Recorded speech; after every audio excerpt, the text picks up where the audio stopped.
champions, Bill Fonzie Alfonso, giving a shout out to Something Else. Something Else, Daddy. This is Nicole Matara, Great Warrior Wolf, and you are listening to Something Else.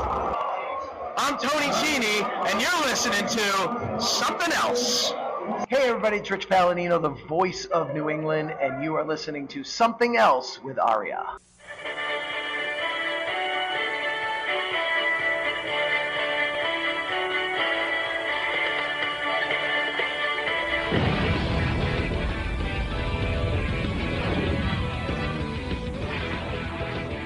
And welcome to episode number 160 of Something Else. Feast your ear holes on today's episode as it is Wednesday, so it's total nonstop Aria. So we're talking about TNA. So of course, joining me as always is the I don't even know. I didn't have time to really think about this one here. How about the James Cook? Your Josh Allen. The James Cook to my Josh Allen. It's Cyndi. Cyndi, how the fuck are you today? I'm doing all right. By the way, what was your feeling going to the last minute and a half of the game? Did you feel like you were going to get it, or we're going to recreate the conversation? Yeah. So, we're recording this Sunday night immediately after the Bills-Ravens game, and as anybody who knows that I exist knows, I am a diehard Buffalo Bills fan. I've been so for almost as long as I've been a pro wrestling fan. So I've been a Bills fan since we were 0-1 in the Super Bowl. I lived with a decade and a half of us really sucking. So now that we're really good, I'm really, really enjoying these last few years. So the game, like that last 93 seconds to go, the Ravens scored a touchdown to go, I think 27-25, I think the score was, and they were going for a 2-point conversion. And I'm sitting there like, okay, there's 93 seconds left. That's plenty of time to at least get downfield and attempt a game-winning field goal. And they missed the 2-point conversion. There's nothing else you can say there. They missed the 2-point conversion. The Ravens receiver dropped the ball. Not the first drop of the game, not the first 2-point conversion that was missed of the game. Not the last big screw up from Mark Andrews either, because earlier in the game he all he had to do, he had the ball and made the perfect steps, just didn't have to make that additional move. He fumbled the ball, Bills landed on it, and it went for 6. And they scored off of that Mark Andrews screw up. Three turnovers, plus a myriad of stuff. Like I was saying earlier, it's not just one game. It's not just one play that ends the game. There was a lot of plays before this, and much like the Broncos last week, I'm not looking forward to playing the Ravens next year. But at least for now, bring on Kansas City, baby. Bring on Kansas fucking City. Welcome to the Arrowhead Invitational. The Arrowhead 500 next Sunday at 3 p.m. on CBS. So we're talking about some TNA this week, and this is a famous. Wait, we're not a football podcast? We are not. And not only are we talking about some old school TNA, I'm also simultaneously watching the TNA Genesis pay-per-view, which is happening as we're speaking. So if I suddenly start talking about Josh Alexander, that's why. But this is, I didn't want to say a famous show, because the first hour, and I don't even know how long the show actually was, but the first hour and 48 minutes of the show are fairly forgettable. Even the good stuff is fairly forgettable. It's the last 2 minutes that everybody remembers. That because TNA, a company that always did a shitty job of, making you remember their memorable moments, there's a handful that they replayed to death, and one of them was the debut of Raven, who, as we noted last week, just got released from WWE a few days before this. Now I don't know. I don't know the legalities of it because typically you'd have a 90-day no compete, and so in theory, Raven shouldn't have been able to sign with TNA until April. But for whatever reason, they just it wasn't even just a regular release. They let him out of his contract completely, and here we are. Because they So weren't this doing anything with them. that doesn't matter. Like how many people have they cut that they've made sit out for 90 days, even though they weren't doing anything with them before that? They also they also let go of Just Incredible, who is also on his way in, and I am 99.9% sure he doesn't come in until May at the very earliest. So he took his 3 months of free pay, is what I'm saying here. I guess Raven was going to make more working for TNA than sitting at home. I mean that I don't think that matters. I think it's just it still has to, like WWE still has to let you out of a non-compete clause because I mean they do 3-year contracts and he signed in September of 2000 or August of 2000 whenever the actual signature got signed and this is not even 2.5 years. So there was something more to it than that, I guess. And Dave didn't really add anything to the Observer this week because this week's Observer notes there's not much to them. According you uh, we've noted this last week. They've said this a few times. They're debuting in Australia this week, and oh boy, I'm shocked we're not at war with Australia yet. But anyway, according to the TV listings on the Australia version of TV Guide, they're only airing one TNA show a month. So they are not airing these shows on a weekly basis. Wow. Yeah. So I forget if that gets fixed or whatever, but I guess we'll see moving forward. But at least for this month, it's only one show. Mm. By the way, in case you care, Mike Santana beat Josh Alexander in the I Quit match, and then the code of honor was adhered to. Um, so we're going to talk about it later, but there's a videotaped Roddy Piper promo that I know Cindy especially really wants to talk about. Yeah. Um, I did research on this. so we'll get to the specifics of it later, but Roddy Piper, in exchange for the video promo, he wanted them to plug his Piper Vision. However, he did not want them to say what Piper Vision was or what website you could go to see Piper Vision, because he felt that if you did that, that would make this too much like a commercial, which, would be such a bad thing, to get them to plug the thing you're trying to get people to pay for.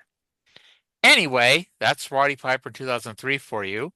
And also, we've talked about Mr. Wrestling 3 and Mr. Wrestling 4 the last few months. Mr. Wrestling 2 was backstage before the show, but he left before it began. Probably just saying hi to Jerry Jarrett and Bullet Bob and calling it a day. Pretty much. And if you care what Mr. Wrestling 2 was up to back in this day in 1984, check out the Tuesday shows where him and Magnum TA are the Mid-South Tag Team Champions, feuding with the brand new team, not just in Mid-South, but in the entire wrestling brand new team of the Midnight Express with Jim Cornette. So now, is this with Randy Rose and Dennis Condrey, or is this Dennis Condrey and Bobby Eaton? This is Eaton. Their first matches as a team were on Mid-South TV. Like this was after Jerry Jarrett and Bill Watts made that trade to send some people from Mid-South to Memphis and vice versa. And Mid-South got the team that became the Midnight Express, the Rock and Roll Express, Bill Dundee as the booker, whatchamacallit, Jim Cornette, and basically they got their 1984. 1984 is a great year for Mid-South, and it all came from this trade that he did with the Memphis territory. So anyway, on to the show. This is TNA number 99. I wish it was 99 because there's only 111 of these things. This is TNA. Would be in June of 2004. Probably May, but either way, it's around that time. But NWA Total Nonstop Action number 29, January 22nd, 2003. from the TNA Asylum in Nashville, Tennessee. The show started with a picture tribute to the Sheik, who had just passed away. And unfortunately, neither Sabu nor Rob Van Dam were going to be able to attend his funeral because Sabu was wrestling in Japan and couldn't get out of the country. And Van Dam, WWE, was going on a tour of, I think it was Korea, and they were not going to let Van Dam out of it to go to such a trivial thing like the funeral of a mentor. Welcome to 2003. So after that, they showed a video of Jeremy Borash in Sydney, Australia. It was Borash sitting on a wall in front of the Sydney Harbour Bridge and the Sydney Opera House, welcoming fans in Australia to TNA. Um, and I don't know if we've talked about this. Have you ever been to Australia? I wish, Okay, but so no, I haven't. my bestie and I went to Australia back in 2017. Fucking loved it. It was amazing. But I always joked that no matter where you are in Sydney, it doesn't matter where the fuck you are. If you turn around, you can see the Sydney Harbour Bridge no matter where you are. Oh wow. Yeah. Mind you, I'm exaggerating a little bit, but that damn thing was everywhere. Um, so then we go to the ring for our first match. David Young, Shark Boy, and a non-flying Elvis, Jimmy Yang, versus the Amazing Red and the SAT. Now, we mentioned for weeks, for months, that every good TNA show starts with a good X Division match. And because Vince Russo refuses to allow good stuff to happen, we've started for like the last month, it feels like, with a 20-minute opening promo segment with Vince Russo, which kills the crowd. Triple H And would be proud of that, by the way. Triple H was very proud of Vince Russo's ability to take up 20 minutes of pay-per-view time every week. And so we were on the air for 3 minutes, and the fans were already so much hotter than they were at all last week. Which again shows what happens when you start the show with a hot X match instead of a 20-minute promo, especially a 20-minute quote unquote shoot promo. It was acknowledged that Amazing Red was supposed to get an X Division title shot last week, but he couldn't be at the show, so he'll get a future X title match.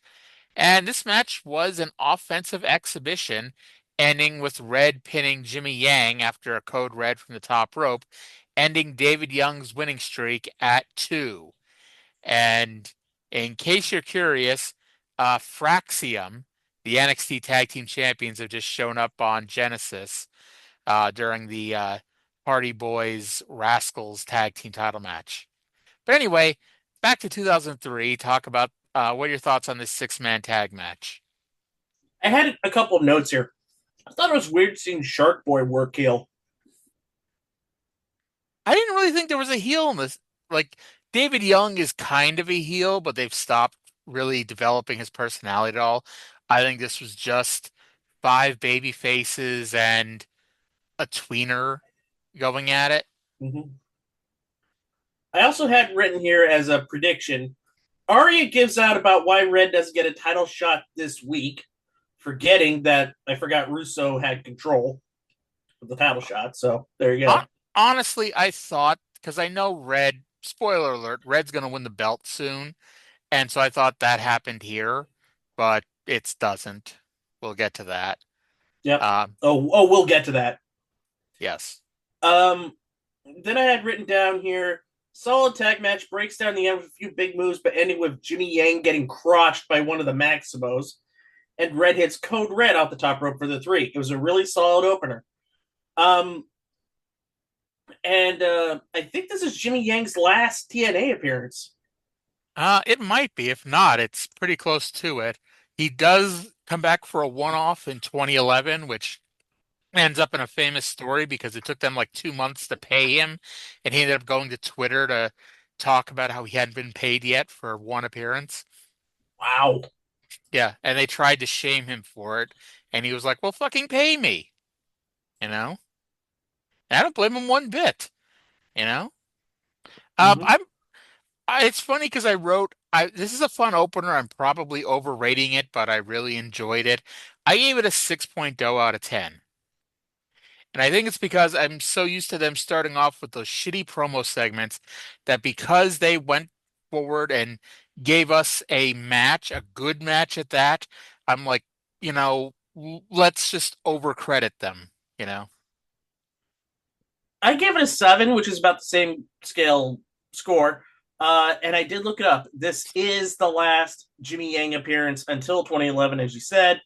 Yeah. He will be wrestling for All Japan up until November when he debuts on SmackDown.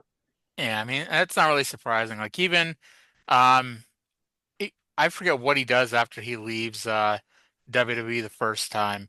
He probably goes back to All Japan. I don't remember, but He does All Japan. He does Ring of Honor. okay. Um, So but wasn't out of work for too long. Now we get one oh, of my interesting bits.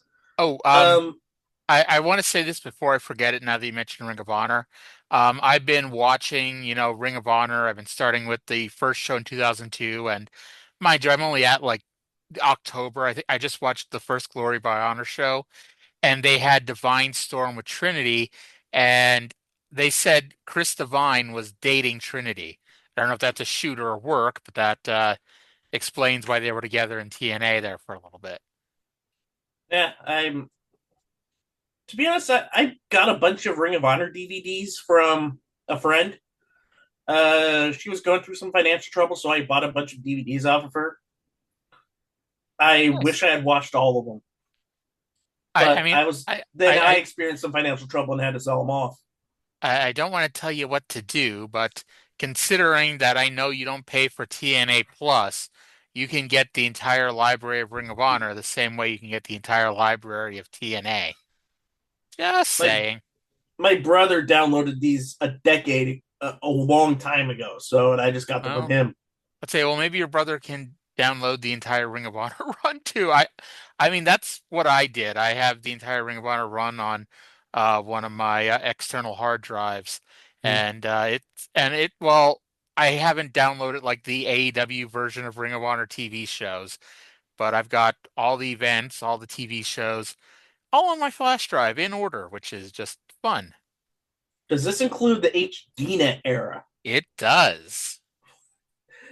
Like you had, I talked about this on a wrestling podcast I did years ago. We were kind of baffled that Lenny Leonard wasn't going to be the commentator alongside Dave Prazak. It was going to be Mike Hogwood, who Yeah. did some college football announcing. That was And an HD net thing because they wanted a real sports guy. They wanted one of their guys to do it, and that's what ended up happening there. I saw the first episode. I thought he was rough, but okay, I guess. And near the end of the run, he became a pretty decent commentator. Oh yeah, and I mean, I think mind you, Kevin Kelly and Nigel McGuinness were a million times better at it. But I think Yeah, had he been just a pro wrestling announcer and not like a real sports guy who got brought in to do ROH, I think, he could have ended up being on the better side of things. yeah, but we'll never know. And speaking of not being on the better end of things, after Conan Red and the Maximos leave, Conan comes down and beats up David Young, Shark Boy, and Jimmy Yang. Here's the only positive of this. They did not go after he did not go after and beat up the winners of the match. So that's at least, a step in the right direction. Although still, I would love for them to actually do a match, give us a winner, and then move on to something else. Give that to me once and I'll be happy. But Conan comes down with a kendo stick, beating them all up, concentrating especially on Young. And I wrote in all caps, "Where is Bert Prentice when you need him?" Oh, there he is. oh, there you are, Pretty. So Bert Prentice, who again is the promoter, the local Nashville promoter of wrestling going back, years at this point, is a very large, very unathletic person, has, to the best of my knowledge, never had a real match in his life. He may have had a comedy match or something, like, when you put referees wrestling each other, he may have done something like that, but he's never had a real wrestling match. But he backs down Conan, the guy who just beat up three guys by himself. Conan leaves through the side exit, not the SEX exit, but the actual front door, and screaming at Mike Tenay that Mike Tenay knows what this is all about. Keep in mind, I just assume Mike Tenay knows what everything is all about because, he's the professor. I think I got a good idea what Conan's talking about. And I think Tanay does too, but he's not going to admit to it. But I think Conan's pissed off at something about the X Division that they're not giving credit for. And he's not going to go after the Maximos or SAT, not after the Maximos or Amazing Red, because, well, we'll get to it in about a month's time when he actually spills the beans. Yeah. Even when he actually spills the bean, it still doesn't really make that much sense, although, we'll cover it when we get to it. I get it, though. I do get it. It's weird, but I get it. So from here, we get why you randomly brought up PWI last week, because Tenay mentions that after Percy Pringle got beaten down 8-on-1 last week by SEX, he will not be here tonight, but Roddy Piper will be. And then Don West randomly has an issue of Pro Wrestling Illustrated from 1987 with Dusty Rhodes and Nikita Koloff on the cover, and they hope to do something about this tonight. I hope so too, damn it. Oh, it's autographed, by the way. Oh, yes. And it's funny because DW says he just got it from one of the fans. I have, maybe I'm wrong, but I have a hard time believing that one of the fans just happened to bring an old issue of PWI and was like, "Hey, Don, look at this." He's like, "Oh man, show this on the air, man?" And they're like, "Sure, why not?" But anyway, weren't we talking about Missy Hyatt last week when you randomly started talking about this episode of PWI? Yeah, I bet Missy Hyatt was posing for something as the centerfold or something. Oh, okay. So then for the first of about 55 times on this show, Vince Russo's music hits and all of Sports Entertainment Extreme come out. Russo starts by telling Tenay that the pay-per-view buys for TNA have gone up 22% since SEX started, and the SEX t-shirt is the best-selling TNA shirt. Keep in mind that up until now, the only other shirt in TNA history that got plugged on the show at all was that bad AJ Styles shirt that they had for a while. It wasn't that bad. It was very generic. It was very 1995 Kmart WWF shirt that my brother and I had plenty of. Yeah, that makes sense. And I also want to pounce on the ratings are up 22% because of SEX. Around this time, digital cable was becoming a big, big thing. And that meant a lot more pay-per-view channels. So it was a lot easier to get stuff on pay-per-view. So it was becoming a lot easier to just press a button. Because even at this point, you still had to call in ahead of time. Some places, like I still remember, I don't forget when this ended. I think this went on to like 95. We had to go to our cable company days before a pay-per-view and get a little tube to screw into the back of our cable box to descramble the channel. And that's how we got pay-per-view. So at least for us, it was not a last minute impulse buy. Trust me about impulse buys because I made the stupid mistake of getting my mom in 1995 to order back to back King of the Ring 95 and Bash at the Beach 95. See, I was I would still have been 10 years old at the time. We, for whatever reason, our cable company didn't have the WCW shows until our first one was Fall Brawl '95. But Wow. we were that family. We got every WWF pay-per-view. Um, like I can honestly tell you that, every pay-per-view from when I was a fan we got until honestly, and this is going to kind of surprise you because this is like the peak of pro wrestling popularity until like 1997, because that's when it became just ridiculous with the number of shows. And it seemed it always was like the first show after we got the cable bill, that's the one we wouldn't get. Because it's like, okay, we just got the cable bill. It's $130 because we bought all these wrestling pay-per-views, which is Yeah. funny. Which is funny to think about now that the cable bill when you buy multiple pay-per-views in a month is only $130, but we're gonna ignore that for now. Hmm. Um, but anyway, and yeah, the part of the funny thing was TNA was still claiming that they weren't getting final counts on pay-per-view buys from like July at this point. So saying it was up 22% is a little bit of a preliminary misnomer. It's like saying that the first TNA pay-per-view did 50,000 buys when we know it definitely wasn't. It did about 25,000. Yes, and until Raven came around, it was the most bought pay-per-view they ever did. Um, So Russo, he makes the matches, and he makes America's Most Wanted versus Elix Skipper and Low Key for the tag titles. Fine. Sonny Siaki versus one of the security guys versus Athena. Yes, that Athena in a Of three-way, course. even a three-way for the X Division title. And then what was billed as a four-way gauntlet match with Jeff Jarrett, Christopher Daniels, BG James, and Don Harris for the world title. And I don't know why they called it a gauntlet match. We'll get to it because there's no definition of gauntlet that is what we saw in the main event. Um, I wrote it down. I could kind of explain it.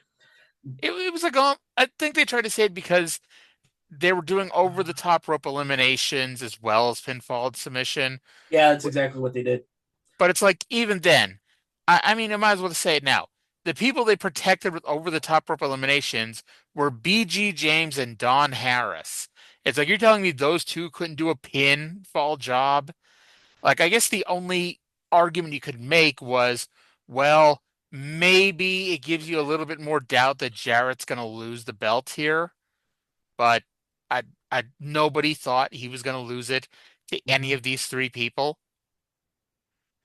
Um, and let's see, Russo leaves to make a phone call and hands the mic to Mike Sanders, who announces that they've acquired two new people for SEX.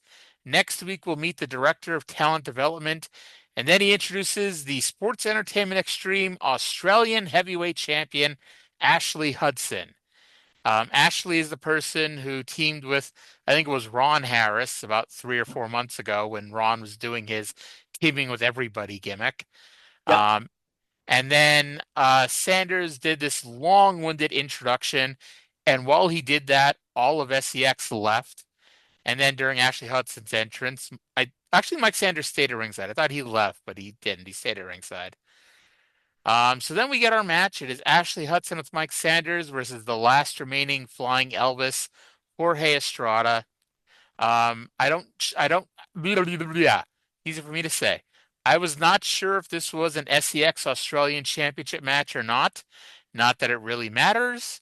I noted that this was not a great match at all, especially early on. Estrada kept landing on his head, which is not a good habit to be in. Ashley got the heat by shoving the referee into the ropes while Estrada was on the top rope, which should be a disqualification, and that Ashley should lose his SCX Australian title. Oh yeah, in case the name is throwing you off, this is a man. This is a man named Ashley Hudson. Um, I don't question these things. It's a man. Anyway, Hudson rolled through on an Estrada flying body press for the win. I wrote that the best part about this match was the bell to end it. After the match, Mike Sanders got in the ring to try to shake Jorge's hand, but Jorge told him off and left the ring. I gave this a 1.0 out of 10. I gave it a 2 out of 10. I thought it was painfully boring. And by the way, this is Ashley Hudson's last match in TNA. See, I thought he was here at least one more time. No, he's done. Great. Thanks, Australia. Well, that's he was probably going to get booked a lot more, except they announced that they were only doing one live show a month in Australia. So it's like, well, fuck it, why bring in an Australian guy if that's the case? Oh, it gets. Oh, there's more to this. That's actually his last match ever. Oh, wonderful. I guess he was tired of watching Jorge Estrada land on his head. Yeah, that's Uh, his last. Yeah, it's his last match ever. well, Um, see, according to Cage Match, it's his last one. Like before, like he took some time off. Um, he must have got injured during a dark match with Mike Awesome, which kind of makes sense. Was out of wrestling for a year and was doing USA wrestling. in Nashville, Tennessee. And guess who ran USA Wrestling? USA Well, Championship Wrestling. I imagine since it was Nashville, it was Burt Prentice. It was Burt Prentice. Yes. Um, so a lot of wrestlers, the young people that you see on Explosion, are Burt Prentice's people. Oh yeah, I mean they're all locals, and I mean it's how well it's not that's not how Harrison Storm got their job, but I mean Harrison Storm got their job by being seen on a Burt Prentice show. Um, Yep. and and Abyss was well, mind you, he was in for one show and then went back to Puerto Rico, but part of the reason why he got booked for that show was because of his match on one of the Burt Prentice shows. Oh, Yep. So how about that? By so the way, but speaking of Australia, note that the cage dancers were all wearing Australian shirts and stuff relating to Australia on their person. Like oh one of the I cage dancers. I was going to bring this up later. Okay. One of the dancers has the Australian flag on her ass cheek. I'm sure they, I'm sure they, Australia was really happy for that one.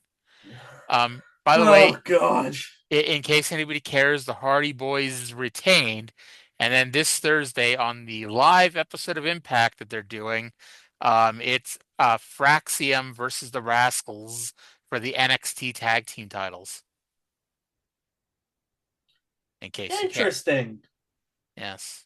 Um, by the way, the first official WWE versus TNA match was on the pre-show where Jake Something beat Ashante the Adonis. In case anybody cares about that. I Uh, I'm sure it was a barn burner because those are two wrestlers that I just don't care for. mean, Jake Something, he's he's good, but he's not good enough to really stand out. But I mean, he's definitely that guy that if you want if you want a 2.5, 3-star match on your show, you give Jake Something 10 minutes, Hmm. you know. But like you're never going to get a 5-star match with him, but you're also never going to get a negative 5-star match with him. He's a solid hand. Yes. He should be teaming with Jason Hotch and the other guy who are the good hands. Um, Well, no, so they're heels. So well, the last time well, I don't know. I mean, it's been almost a year at this point, but Jake Something turned heel in Albany at a show I was at. So I, and then he's rarely on the show. So I don't know if he ever actually turned babyface again or not. he But turned babyface. well, Like the new TNA right now is actually pretty good. TNA And is, unfortunately, the problem with TNA, and so far, this is like, and again, I've been distracted watching the Bills game and now doing this podcast, but this is the best TNA pay-per-view they've done since last year's Hard to Kill in January.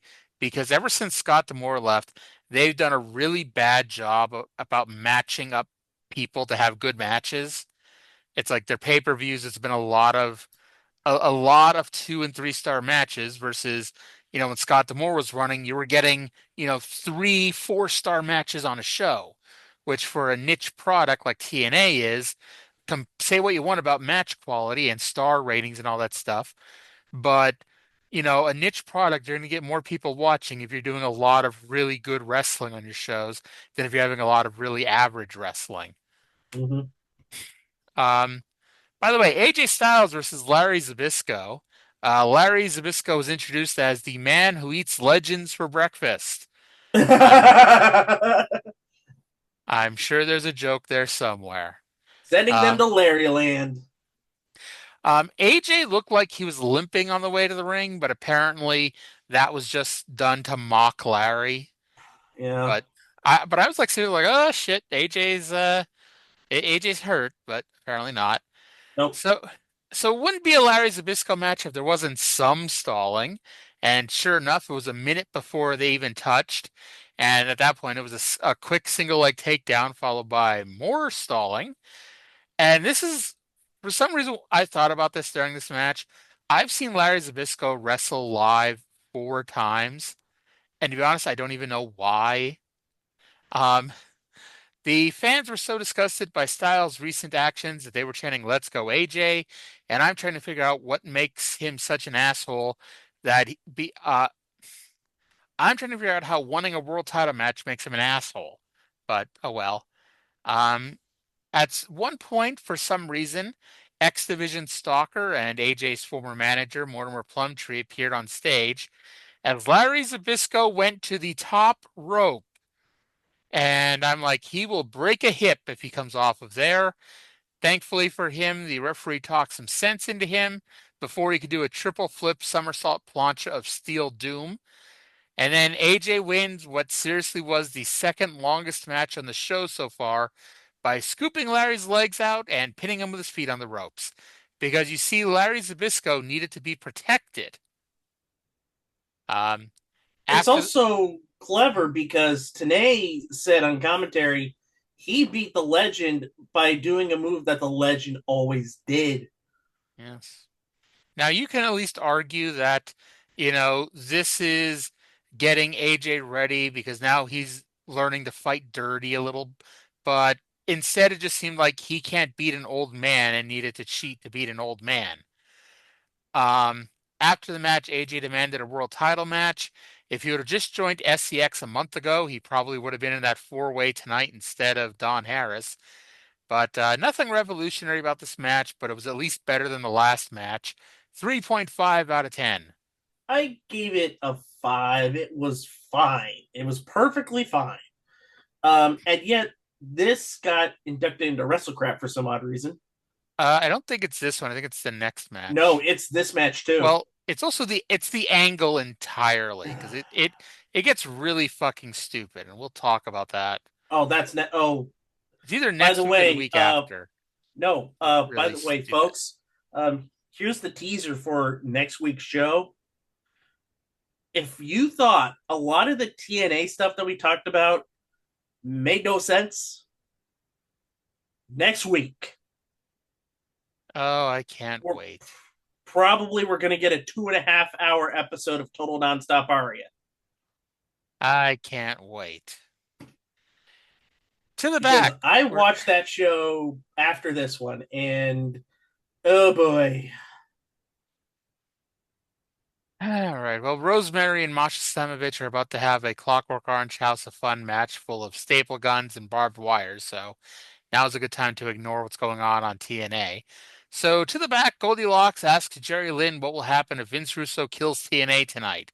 Somehow, if BG James is world champion, then TNA will die. Well, maybe if Don makes Harris sense. becomes champion. Nah, at least you could do something with Don Harris, like have him just be this big tough guy that's tough to beat.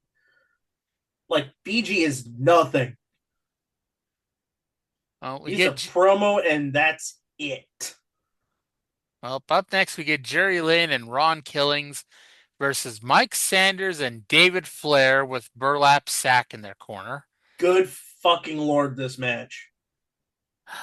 So I know that there's some people who got bored of watching AJ Styles versus Jerry Lynn every week.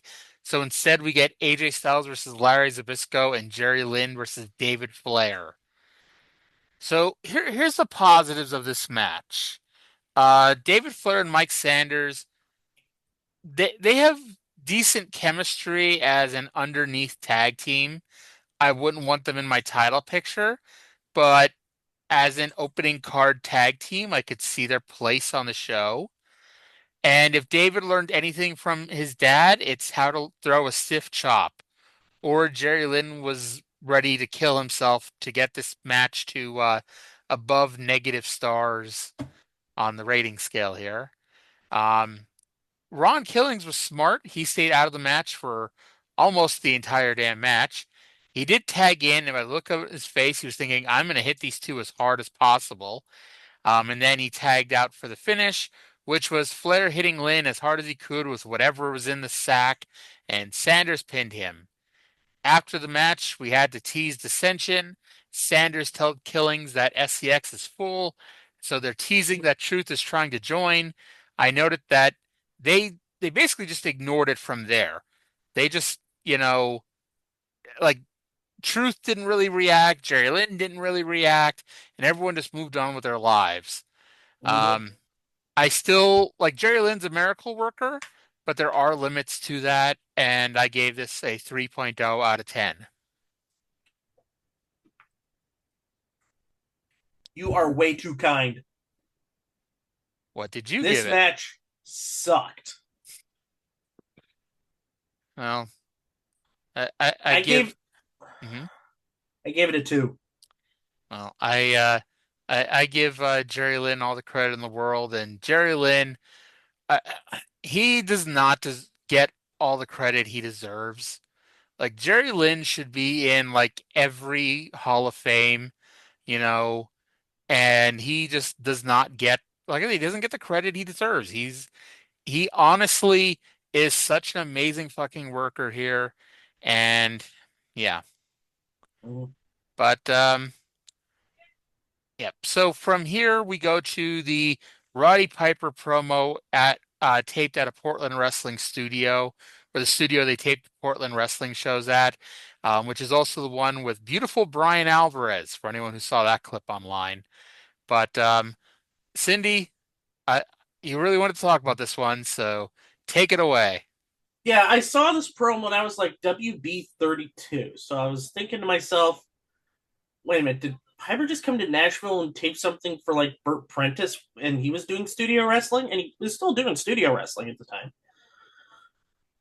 Looked it up. It wasn't that. It was Oregon. So it was Portland, and which is news to me because I didn't think anybody ran Portland after or ran TV in Portland after the original Portland wrestling went off the air in '91.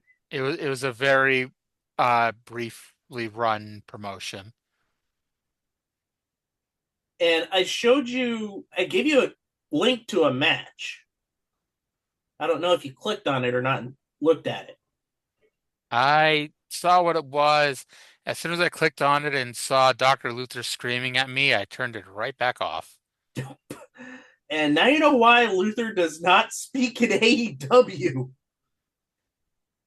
Because you would think somebody that insane and that crazy wouldn't have such a high pitched voice. You would think he actually killed Marvin Acme. It's a Who Framed Roger Rabbit reference for those listening at home. And you have the Black Dragon who essentially just stole the Ultimo Dragon's gear versus I want to get the name right. Uh This unknown schmuck named Brian Danielson, and Adam Firestorm. who would go on to have a very brief run in TNA. Really? Yes, he was part of Reno Scum. Wasn't that him? Or was that somebody else? Let me look this up. While I continue to look this up, I'll No, say I was this gonna say promo. you say what you were going to say. I'll look it up. Okay, I want to say this promo was bonkers.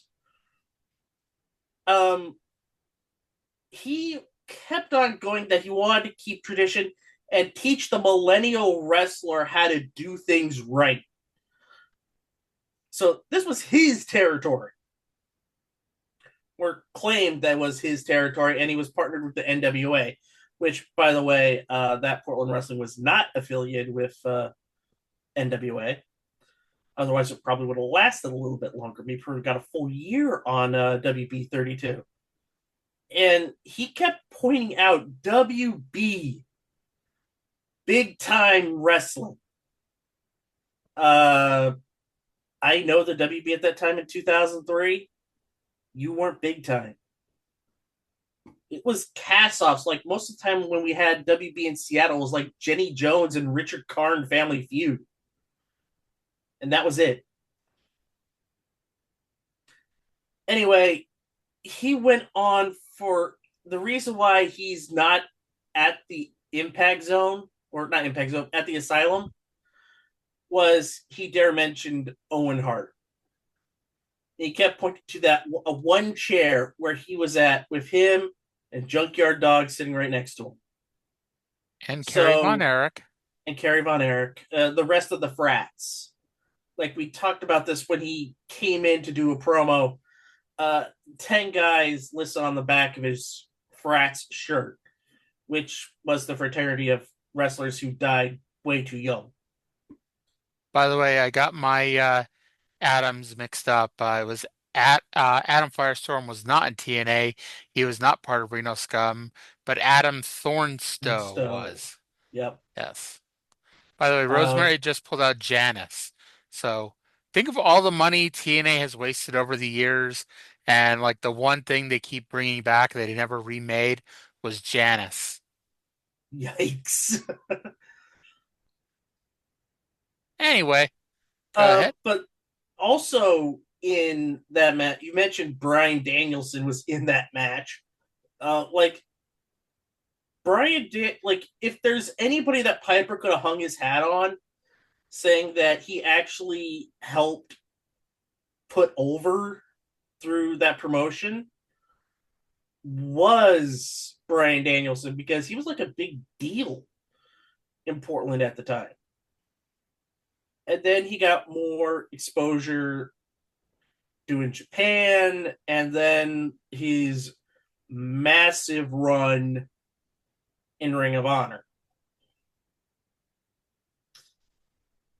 Indeed. And we talk about, he also mentions Kid Cash being a new young talent, whereas Kid Cash has been wrestling for about 7 years at this point.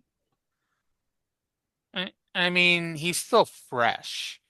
Even if he's not like a rookie, he's fresh compared to some other people. Yep. So I thought that was kind of weird, him bigging up Kid Cash like that. But by the way, he mentioned that he's in TNA to stay. And just a reminder, in 8 weeks, he does a run-in at WrestleMania. That's what I have written down. Sadly, this didn't last to one match. Lead to one match. It's 2 months from now. Piper's at WWF. Yes. Or WWE at this point. You know what I mean. So now we get to a match I really want to highlight. NWA World Tag Team Champions America's Most Wanted versus Elix Skipper and Low Key with Christopher Daniels. And this is where I note that I'm really tired of the SCX theme song already. The song's bad. But put that out of your mind. That song is awful. I will say this. Until like the last 5 minutes of this match, this was a damn good match. Oh, yeah. I don't know what the hell happened with Chris Harris and Elix Skipper. I don't know what happened, but somehow those two got nervous. I don't know if those two just whatever, but suddenly, with about 5 minutes left in this match, those two forgot how to work.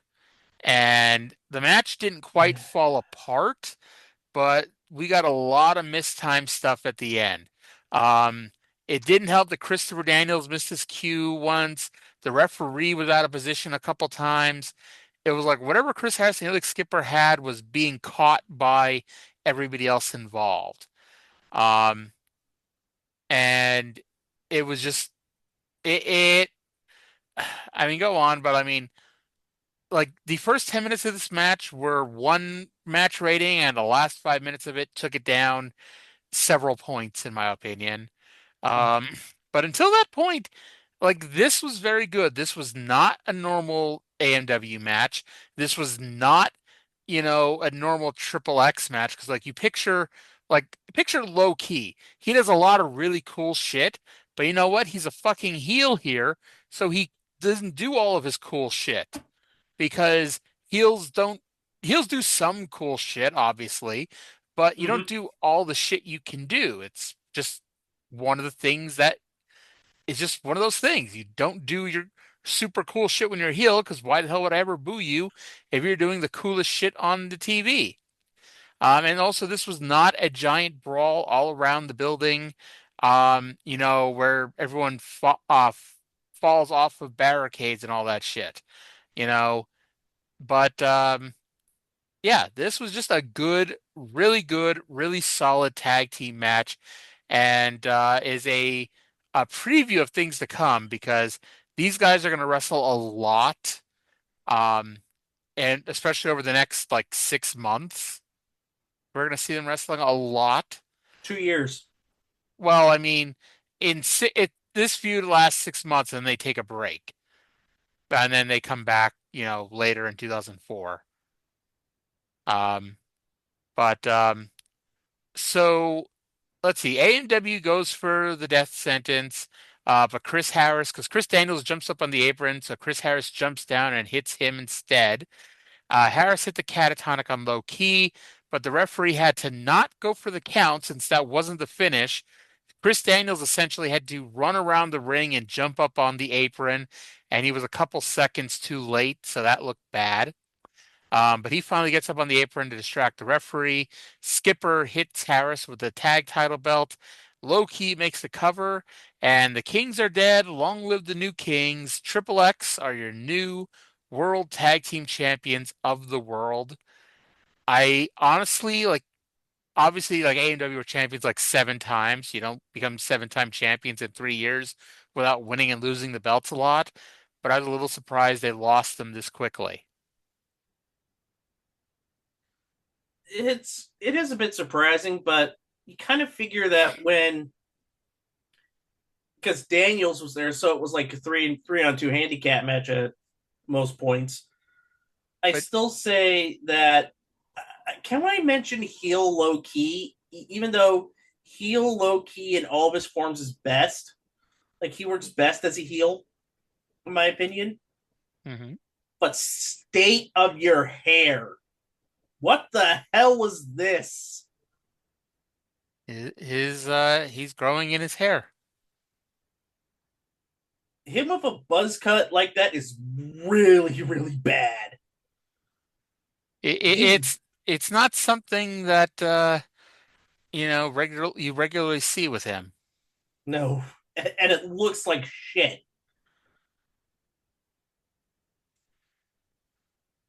Somebody should have told him to shave that shit off. You don't look like you. You look like you're bagging groceries at the Piggly Wiggly with that look. Jesus Christ.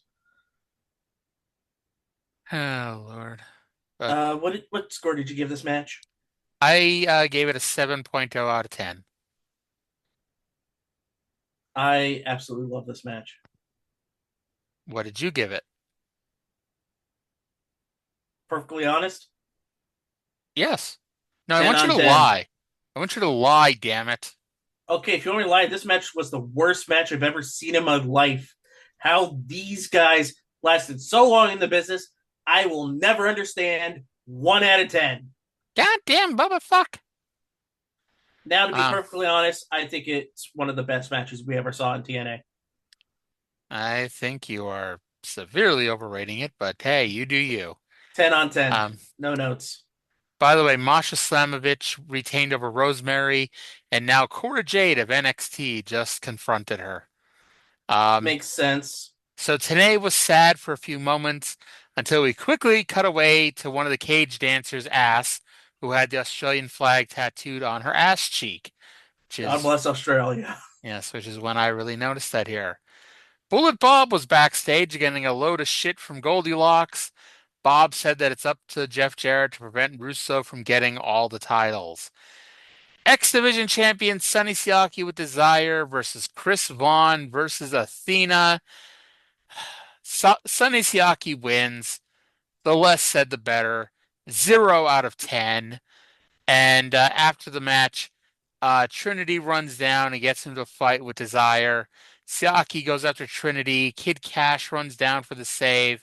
They rip Desire's top off, and Desire, who 2 weeks ago was Miss Stex, was really upset about having her boobs showing to the world. And she was wearing a bra, but you know what? Can we talk a little, like 30 seconds more about this match? This Go is right ahead. actually a rematch.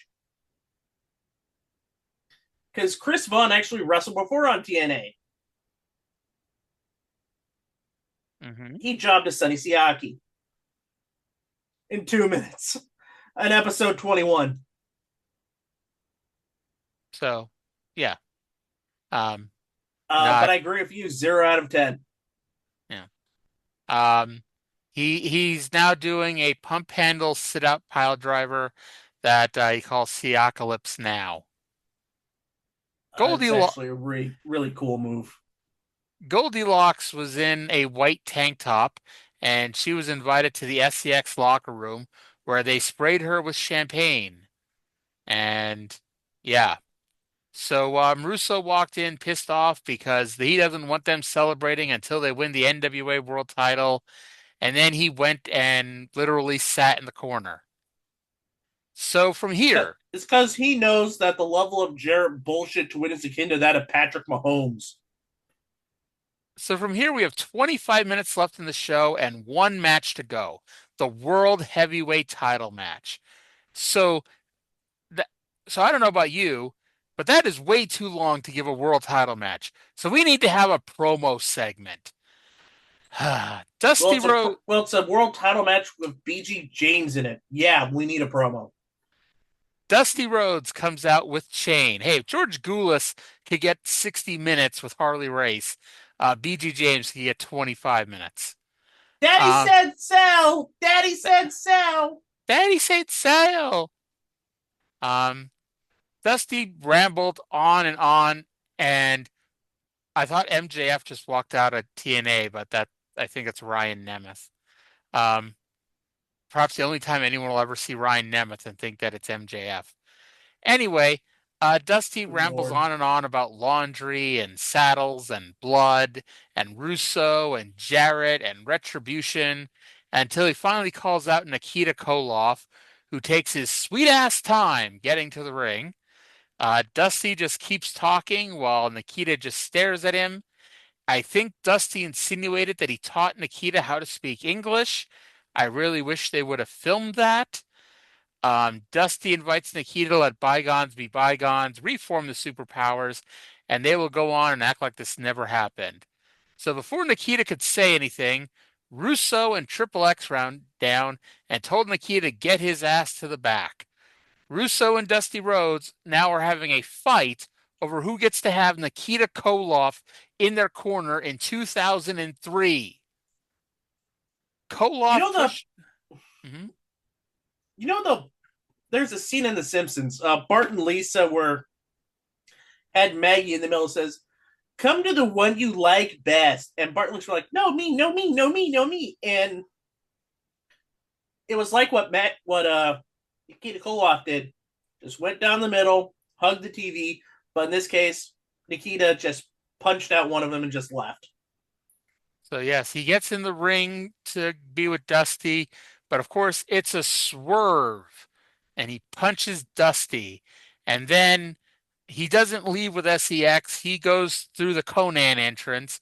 So I guess Nikita's now going to form a team with Conan, which, let's be honest, that is almost so bad that you have to see it. It actually would be quite interesting. So Mike Tenay is so mad about Nikita Koloff not signing with Dusty Rhodes that he storms backstage and gives Jeff Jarrett a pep talk about not blowing it tonight. And that leads us to our NWA World Heavyweight Championship match. Jeff Jarrett versus BG James versus Don Harris versus Christopher Daniels, and a Gauntlet Rules match. So there are no timed entrances. And like I said before, I'm pretty sure the only reason they call it a Gauntlet match was so they could do over the top rope eliminations too. Which, Yep. yeah, that's about it. So this was, for all things considered, this was a healthy little brawl. They took turns beating the shit out of each other, and by they I mean the three heels took turns beating the shit out of Jarrett, and Jarrett took turns beating the shit out of them. And we got a lot of blood. Don Harris throws a fucking chair at Jeff Jarrett's head, and I'm sure Jeff Jarrett knew it was coming, but I'll tell you what, when Jeff Jarrett returned the favor a few minutes later, Don Harris was wishing he wouldn't have done that because Mhm. Don was bleeding really close to his eye, and that looked a hard way, to be honest with you. It did. So BG brings back the gay anal rape pump handle slam. Scott Armstrong's the referee, so he argues with his brother for way too long during this match. BG is fighting with him or is arguing with him, and so Scott rips his shirt off and beats the shit out of BG, and then Jarrett eliminates both Harris and BG within about 4 seconds of each other. So we're down to Jarrett versus Daniels, who went about 3 or 4 minutes themselves. Rudy Charles ran down to replace Scott. And Dusty Rhodes fights Don Harris to the back. And he also fights BG back to the SCX locker room. Daniels hits the best moonsault ever. He goes for a springboard what a maneuver, but Jeff Jarrett sidesteps it, hits a stroke, and picks up the win. Now, they didn't show them on camera, I don't think, but they said that a bunch of baby faces had come out onto the ramp to watch the match. And so after the match, everyone ran to the ring and stood in his corner and celebrated with Jarrett. And then is the moment that everyone knows from this show. Out of nowhere comes Raven. Raven, who drops Jarrett with the even flow DDT. He steals the NWA title. He walks by a sign that says Vince fears Raven. And then in the part that everyone forgets because they don't show this part, he goes back and walks out with Russo. Um, so yeah. So Raven is here, and Jeff Jarrett won a match that was better than it had any right to be. 5.0 out of 10. Exactly what I gave it. 5 out of 10. Yep. So that's it for this week. We had swerves, inept baby faces, and horrible referees. Smells like a Vince Russo booked show. So match quality for this, I give it a 3, averages out as a 3.64. Because again, you have a 0, you have a 1, you have a lot of bad matches here. That's what it's going to end up being. Overall enjoyment, 2.5 out of 10. There's too much crap on this show. Like we say, at this point, we're saying this every week. There's too much crap on this show, and it was more so tonight than usual. But future build, I debated, Goddamn. I debated this for a while. I really did, because I know what rating I wanted to give it immediately, and I argued with myself about it, but I went with my original gut instinct. Future build, 10 out of 10. They have brought in a lot of former WWE, WCW, and ECW wrestlers in the last 7 months. For whatever reason, this Raven debut was the one that hit. This leads to the biggest weekly pay-per-view they ever do. And of course, they dropped the ball with it, like, because it's TNA. Oh, good Lord, do they drop the ball with it? To this day, TNA will never not be TNA no matter who runs the show. They will always drop the ball when somebody's hot, as I watched Joe Hendry make his entrance for the world title match. But for this one night, they booked something that leads to successful business. Even though that's not, the match is 3 months away. So, we'll see how it goes from here. But for one night, we'll call it a win. Overall rating 5.38, which might be the worst show to ever get a 5.38 rating. I would say so, yeah. All right, so that does it for this week's TNA show. You want to plug anything before we finish up? Please beat the Chiefs next week. I'm not Uncle Roger. I don't book it. But to be fair, with the way some of these referees were acting during the fucking Ravens game, I don't. We're gonna have to be up by at least 6 scores to beat the Chiefs next week, with these referees on the payroll. But all right, Uncle Roger, come on, we deserve this. Let us go ahead. But that's going to do it for this show. I want to thank everyone for listening. I hope you all enjoyed it, and we'll talk to you again in 7 days. Bye-bye.